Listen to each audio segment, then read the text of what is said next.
Hello friends, good morning. Welcome back to our YouTube channel ज्याचं नाव आहे परदेशी फॅमिली. हात मारेला तो रुद्र.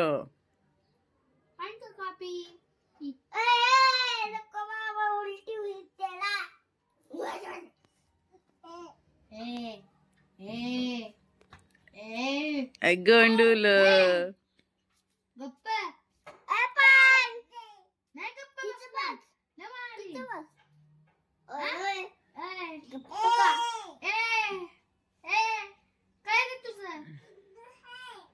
काय हाय.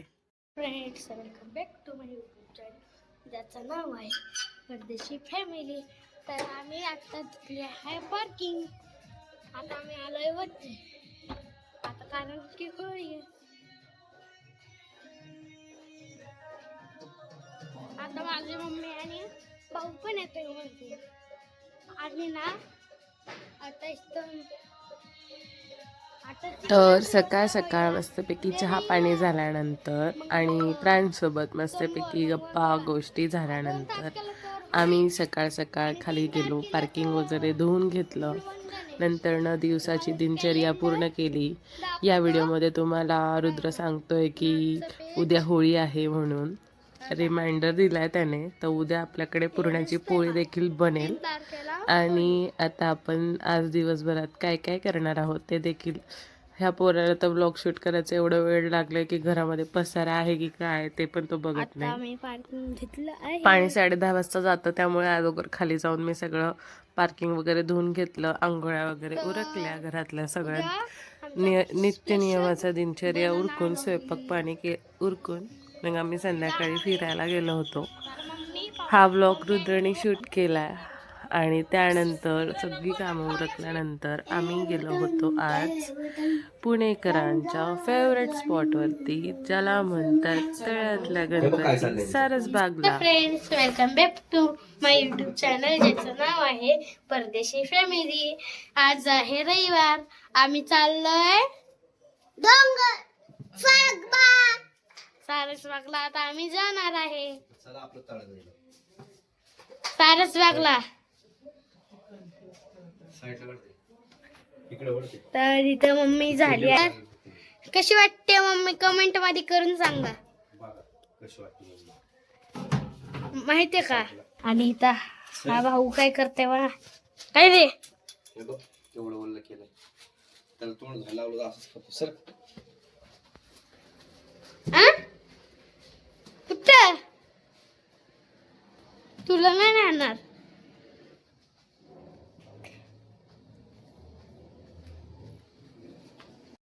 Hello friends, welcome back to our YouTube channel ज्याचं नाव आहे परदेशी फॅमिली.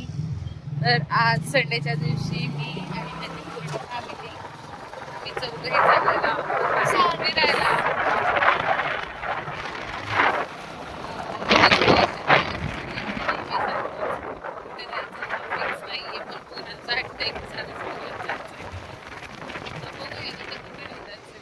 कुठं जाणं ठरतंय ते पोचल्यानंतरच फायनली कळेल की आपल्याला नेमकं इथेच जायचं होतं.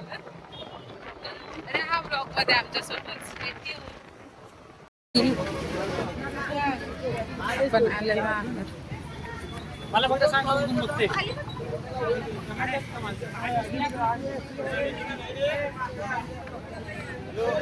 चला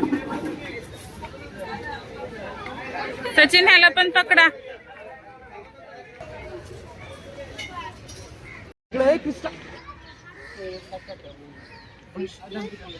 केवढा लांब गेला तू.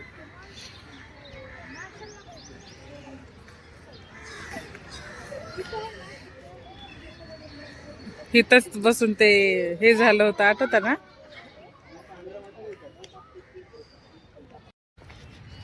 आता आम्ही इकडे छान छान असं फोटोशूट केलेलं आहोत आणि इकडे लेकर आता खेळायला सोडणार आहेत. अजून ऊन आहे, एक 5-6 पर्यंत ऊन उतरेल.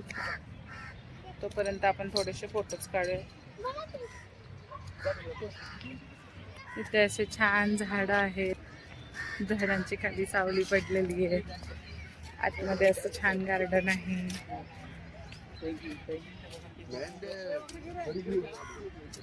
ही अशी छान लव्हेंडर कलरची फुले देखील आहे. बोला ना. तिथं बस. चला.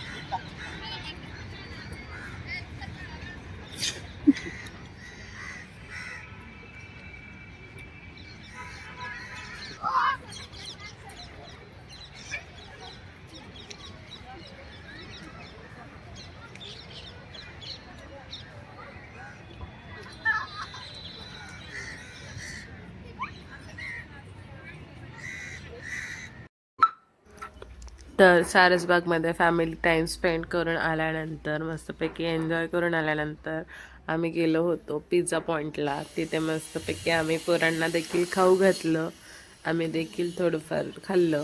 आणि त्यानंतर पोरांचे केस खूप जास्त वाढले होते आणि आता उन्हाळा चालू झाला तर केसांमुळे खूप त्रास होतो, केस कानत जातात, स्वेटिंग वगैरे जास्त होते. त्यामुळं मग दोघांनाही हेअरकटची फार गरज होती. तर हेअरकट करण्यासाठी त्या दोघांनाही घेऊन गेलो होतो. दोघांचेही छान केस कापले त्या पार्लरवाल्या दादाने आणि मी देखील हेअरकट केलं. मला देखील हेअरकटची गरज होती. मी देखील वुमन्स पार्लरमधून हेअरकट करून घेतलं. आणि असं छान अशी त्या दादांनी डिझाईन देखील करून दिली कृष्णाच्या बॅक हेडवरती. आजकाल पोरांचे देखील फॅशन बरेचसे निघलेत. सगळेजण बायकांना नावं ठेवतात, बायका खूप नट्टापट्टा करतात म्हणून, पण बायकांपेक्षा जास्त तर पोरच नटतात आजकाल.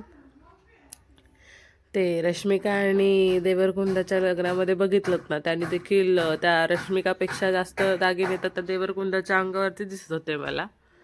उगाचच बायका मेकअपसाठी बदनाम आहेत. बायकांना साड्या लागतात, ह्यावं लागतं, त्यावं लागतं. बायकांना काही नाही लागत, फक्त साड्या ह्याच्यासाठी लागतात की आता दर महिन्याला दर आठवड्यातून एक एक नवीन पॅटर्नची साडी येत असेल तर मग बायका घेणारच ना. आणि घेतली तरी कायच बिघडतंय. आम्हाला किती जरी कपडे असले तरी पण आम्ही बाहेर जाताना हेच म्हणणार आहोत की आमच्याकडे घालायला कपडेच नाही आहेत म्हणून. तर मस्तपैकी रुद्रला अशी त्या दादांनी मसाज वगैरे करून दिली. आम्हाला वाटलं घरी येऊन लेकरं पटपट झोपी जातील. आमची लेकरं त्यांना मसाज द्या नाही तर काहीही करा, झोपणार तर त्यांच्या त्यांच्या टायमिंगनुसारच. तर अशी मस्त मसाज केली. केस टोचतात म्हणून त्यांना घरी आल्यानंतर मी डायरेक्ट शॉवरखाली गार पाण्याने आंघोळ घातली, कारण पाणी गरम करून त्यांना आंघोळ घालायची एनर्जी माझ्यामध्ये नव्हती. संध्याकाळी थोडासा कृष्णाचा अभ्यास घेतला. कृष्णाचं हँडरायटिंग खूप खराब झालेलं आहे म्हणून त्याला मांडीवरती बसवून त्याच्या हाताला धरून छानपैकी अभ्यास घेतला त्याचा. आणि आजचा दिवस असा स्पेंड झाला. आता तुम्ही म्हणताल की एवढी मंदिरात म्हणजे सारसबागेला जाऊन सुद्धा ही मंदिरात नाही गेली, तर त्याचं झालं असं की आज दुपारी मी सुकट बनवली होती आणि नॉनव्हेज खाऊन गणपती बाप्पाच्या मंदिरात नाही जाता येत, त्यासाठी मी मंदिरात नव्हते गेले. आजच्या व्लॉगमध्ये एवढंच. भेटूयात पुन्हा. बाय.